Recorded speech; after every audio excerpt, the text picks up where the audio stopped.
Hey guys, this is Gabriel Lorenzi, creator of the blog Grupo Dicas, one of the biggest travel blogs in the world, and today I'm here to tell you how to travel cheaply to London in England, how you can save a lot on everything on your trip, what's the high season and low season, to know the cheapest times of the year, how to save a lot on airfare, accommodation, sewers, food, cell phone chips, travel insurance, transportation, shopping. In short, it's a complete guide for you to plan your entire trip, saving as much as possible. So stay tuned guys, these are quick, useful and non-binding tips. So guys, don't forget to give us the like on the video, give us the thumbs up and subscribe to the channel because that really helps us a lot, and buckle up.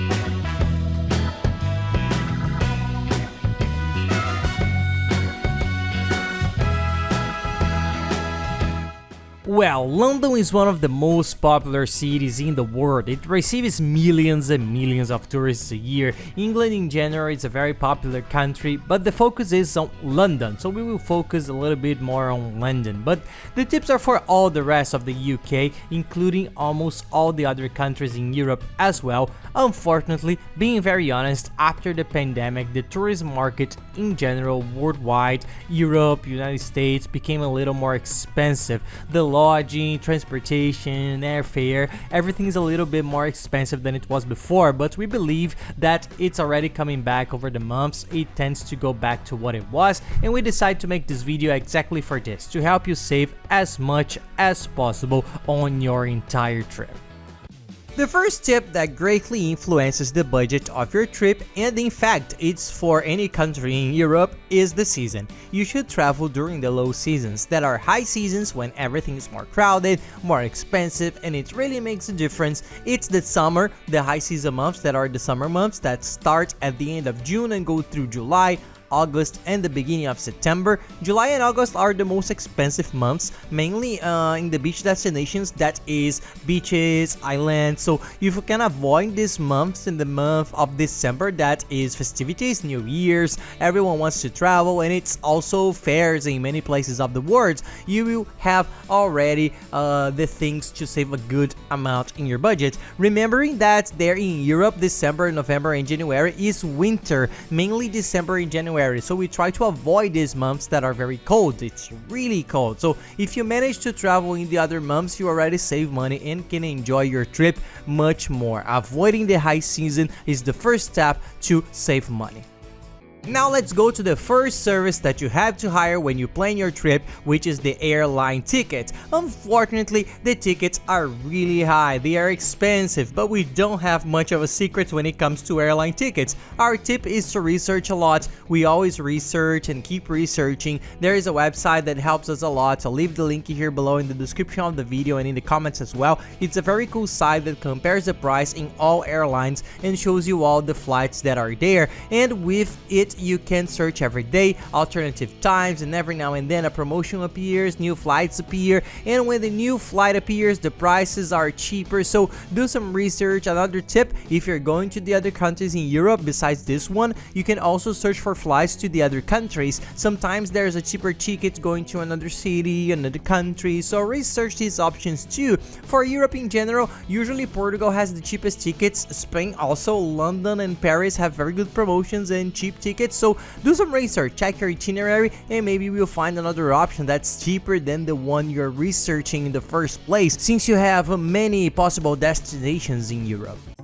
Well, speaking of lodging, it's a very important item. It's not cheap. You will spend a part of your budget on your lodging, but that's part of it. The good thing is that London is a very big tourist city. It has several regions, several neighborhoods, so it has a lot of hotel options. So do a lot of research, take a look around, and you will get good prices. Try not to get too far from the tourist center, because if you stay in the tourist center, you can do everything on foot. You are well located. You spend less time going to places places you will pay a little bit more, but for London I think it's worth it. You can stay in an excellent location and for a very good price as well. A tip that works well with all tourist cities is to try to stay a little away from the touristy area. The further away from the tourist center you go, the cheaper the hotels get. But be a little bit careful not to go too far out because you are well located. Even if you pay a little bit more for the lodging, you are close to everything. You can do things on foot, walking, using public transportation. So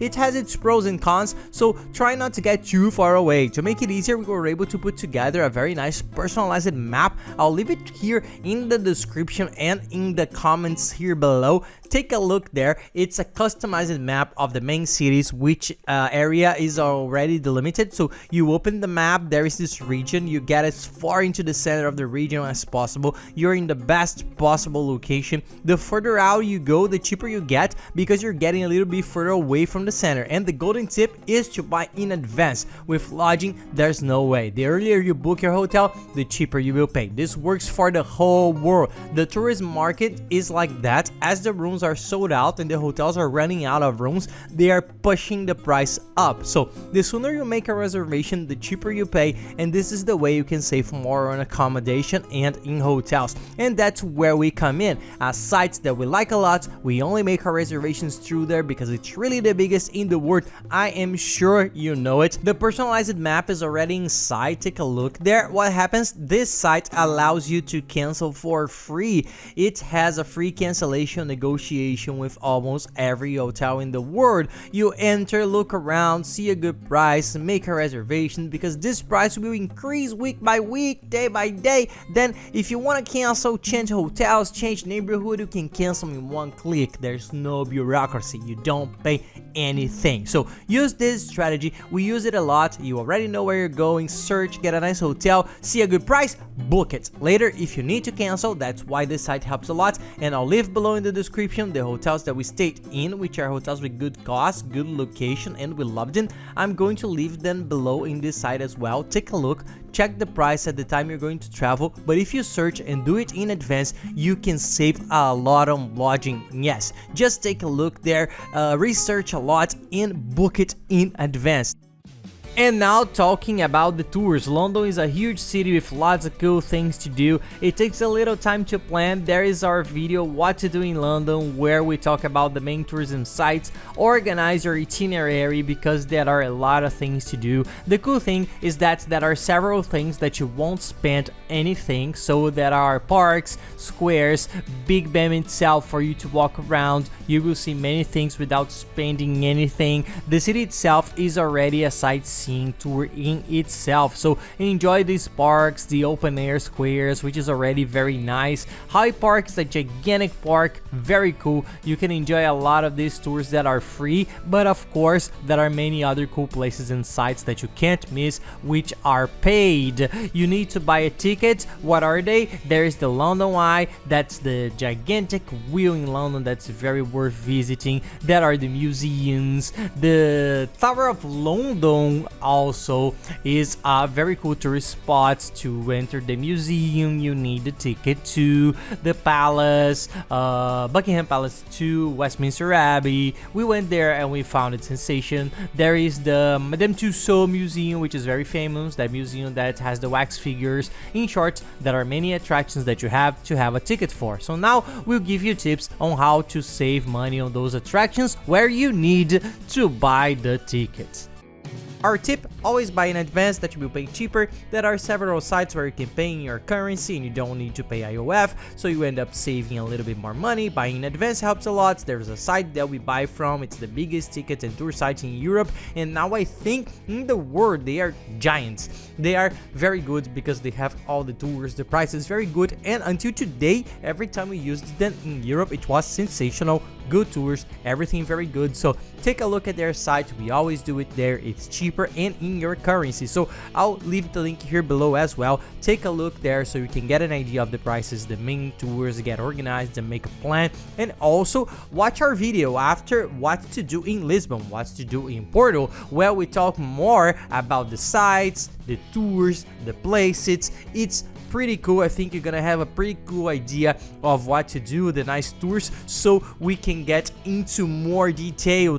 Now for the tips on how to save money with food. The food's not so cheap, especially because everything is in euros. It ends up being a little more expensive, there's no way. But here are some nice tips. When you arrive, try to find a grocery store or something that sells food that you can buy much cheaper. Already buy a package of water, buy some things to drink, juices, snacks, bars, snacks, whatever you're going to consume during the day, because it's already a very good saving. People in the hotel, if you drink water, it costs 2 or 3 euros. It's expensive. In these places, you buy for 4 or 5 euros a box with a bunch of bottles and use them on your trip. Do this and you will save a lot of money. And in the restaurants, always try to stay away from the tourist areas. It will be right in front of the main attraction of the city. Any restaurant around it's going to be much more expensive. So 4 or 5 blocks that you walk out of these zones, you already find restaurants that are just as good for much less. So this also helps a lot to get emptier restaurants, more local restaurants. We like to do that a lot, and most of the time it works a lot. We find good restaurants, even better than these ones in the tourist spots, and we pay a lot less money. Oh, and an extra tip on food. In restaurants, you can ask for tap water, which is the tap water, because there is in most countries in Europe, it's filtered. So they give you a glass of cold water and you don't pay anything for it. We didn't know about this tip the first time we went to Italy. We asked for a water at a restaurant. He asked a bottle of water and I said yes. He came back with a bottle that we paid 8 euros for. Converting it to 8 euros is a good value. We didn't know. We did that about 3 times, but then we found out and never paid that amount again for water. That's not cheap in euros. So tap water is a way of saving money as well. Oh, and people, just a second, very quickly, anyone who wants to can send us any doubts about traveling that we are always trying to help. It's taking a while because a lot of messages are coming in, but to make it easier, add me on @PaiLorenzi on Instagram, send me a direct with your question that I'll try to answer, and take the opportunity to follow us there. We are always traveling around the world. We are living in Orlando now, here in the United States. We moved here about a year ago. There's also a new channel, Familia Lorenzi. Subscribe there later. It's really cool. We show the routine here in the United States, the daily life, the Disney parks, all the attractions. Take a look there, subscribe, give us some help, and you will like it. And talking about shopping, London was one of the cities that I found the coolest to shop in Europe. There are several cities that I did not find very good for shopping, but London I found very nice because it has a lot of shopping. You find several nice malls that already have all the stores inside. There are a lot of street stores, and there are also department stores that are huge stores that sell everything. 2 that I thought were really cool and that we liked the most were Harrods, I don't know if it's pronounced like that, and Selfridges, I don't know if that's the pronunciation there, but they also are 2 gigantic stores that have all the brands, all prices, that are expensive things, cheap things. So I thought it was pretty cool. There's also Zara. There are 2 or 3 Zaras around London, and there is Primark, which is a very nice clothing stores that we bought a lot of things, especially for cold weather. Once I paid for 2 jackets 5 euros each. It was very cheap, so check it out. There are a lot of options for nice shopping in London. Tax-free is no longer available. This is a tip that we give in all the videos about shopping in Europe. In all other countries, there is still the tax-free, which is money you get back from your shopping, but unfortunately in England, in the UK, they have taken it out since last year, so there is no more. You have to pay that amount and that's it. You don't get anything back. But if you go to another country in Europe on the same trip from England, take a look at that. It's tax-free. Research well and you will see that you can get up to 20% of your shopping money back at the end of your trip. So take a look, because this is a good money that you can get back from other countries. And now let's talk about international travel insurance. For those who don't know, it's mandatory for almost all countries in Europe, so you will have to take one. But people, it's very cheap. When I first heard about it, I thought it was expensive, but it's really cheap. To give you an idea, for a trip of 7 or 8 days, we will pay maybe 18 euros. A good travel insurance that will cover you for medical assistance, theft, all luggage, several things that can happen during the trip. A doctor's appointment, a hospitalization in Europe is a fortune. That's why they make this travel insurance mandatory. So the obligation is you have to have travel insurance that covers over $30,000 in medical assistance. It seems like a lot, but the price with this large coverage is the price I told you about. So it's cheap. do it right away, get it printed so you don't have any problems when you enter Europe. There is a site that we use that's amazing. It's a comparator, a tool that compares travel insurance in the biggest travel insurance companies in the world, and in just about 10-30 seconds it shows you all the travel insurance options of all these insurers. You can immediately see which are the cheapest, which are the best, and choose your own. People, it's cheaper there than in the insurance companies themselves because it's the biggest comparator in the world. They have a very strong negotiation with these insurance companies, so there is the cheapest place that we found until today. It's very easy, simple, their support is very good. If you have any questions, you can ask them in the chat room and they answer very quickly. I will also leave the link here in the description and in the comments. All the links that I'll mention here on the video, I'll leave them in the video description and in the comments. It's easier to access from the computer, which is easier for you to plan, make your reservations, open the website. So if you have a little time later, open it on your computer, find the description of the video, the comments, and watch them one by one. It helps a lot to plan and get an idea of the value of your trip. Another service that's important to hire when traveling, even more nowadays, is the travel chip. Traveling today without using the internet is very complicated, even to work, to communicate with family, friends, and to explore the place. With the internet working there, you can use maps, Waze, search for store information, addresses, everything. You end up being connected to the world, so it's very important for you to have the connection there. You can activate international roaming from your local carrier, which you already have your account today. It's usually very expensive. It's not worth it. Some carriers sometimes offer promotions, take a look at yours, but in most cases it's not worth it. What most people do is buy a prepaid international chip, which is a chip from the country that will work. You will have your cell phone for a certain period. You buy the package there, and that's it. Then you don't pay anything else. It's much cheaper, and you have two options. You can buy it in advance and you can buy it when you get there in Europe. What are the differences? When you get there in Europe, if you look for the chip to buy, you will pay a little bit cheaper. Yes, it's a little bit cheaper, but in our opinion, it's not worth it because you will have to go there, you will arrive at the airport without internet, you will have to look for a store, communicate in another language, put in your cell phone. If you have any questions, the support, you name it. We have done this a couple of times and we didn't like it. We think that the economy was not worth it. So if you want to save the most, this is the cheapest place. But if you want to pay a little bit more, we think it's more advantageous to buy the chip before you travel. They send you an electronic chip that works very well. It's a digital chip. The newer devices today accepted it. You receive a QR code, and on the same day you install it and you already have the package with the internet to use abroad in any country in the world. Then you can use it in other trips. We think it's much better. You already travel without this worry. You don't spend hours of your day in the stores, and I think it was worth it, but it's up to each one. I'll of course leave the link. Everybody asks for the link, so I'm gonna leave the link here so you can have a look at their plans, their prices, and their support. It's very good, guys. You can talk to them, ask what the best plan for this country. They will explain everything to you, and it's gonna be very direct, very simple, very easy, and we think that surely is the best option. And other sites that I'll leave here below as well. Okay, guys, just to mention quickly, I'll also mention the ferries. Ferries are gigantic boats, ships that transport people from island to island. So if you're going to a destination that has islands, we use a lot of ferries in Spain, in the Balearic Islands, in Greece, in Italy. There are also a lot. Take a look. It's a very good site for those who are going to do these island tours. The ferry option is very nice. And also the sports games. There's a very good site if you want to watch a European soccer game and other sports. It's a very nice experience. Take a look at this site. You can catch a game, a soccer game in Europe. It's very nice. It's worth watching. There are a lot of sports that you can choose from.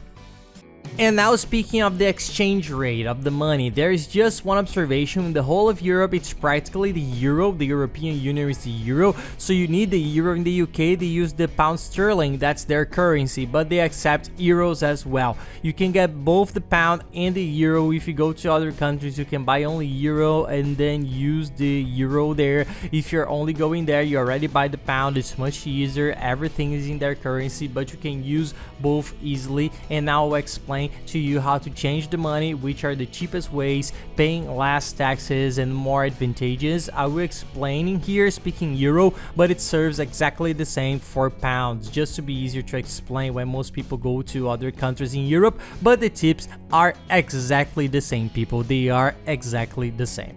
And a new option that has come up that's being our favorite, and in fact everybody's favorite, is really booming. It's the question of the global accounts. Today, a digital global bank has emerged. You can open a dollar account in the United States in 5 minutes just with your ID. It's super fast. You don't pay any opening fee. You don't pay a maintenance fee. It's super simple. You open it, you have your account there, and then you can start putting dollars in. You load it up in your currency, transfer the amount you want, and it turns into dollars. What's the advantage of this? You will have the dollar at the commercial rate, not the tourist rate, which is much more expensive. Research and you will understand. In the exchange houses you have the tourist rate. In this account you will have the commercial rate, so it's a nice saving. The euro will be cheaper in the end, and you will have your dollar bill. You can invest your money in dollars in the United States. There are several advantages, and if you want to see more in depth later, just so as not to prolong this video, watch the video about how to take money to Europe, how to take your euros to Europe.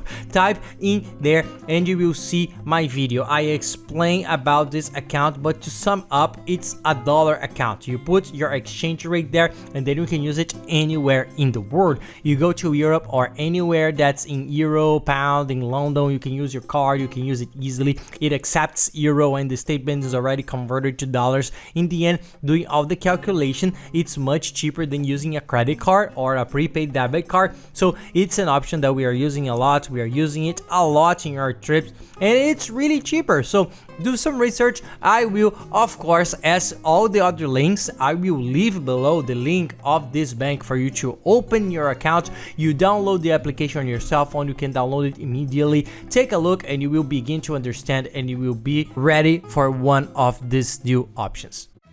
And that's it, guys. I hope you enjoyed the video. If you like it, please give us a like and subscribe to the channel, because it really helps us a lot. And be sure to watch the other videos that are very good. What to do in London, where to stay in London. There are a lot of things to plan for your trip, and I'll leave here on the side the playlist that has all the other videos for you to watch and enjoy. So guys, thank you very much and have nice trips.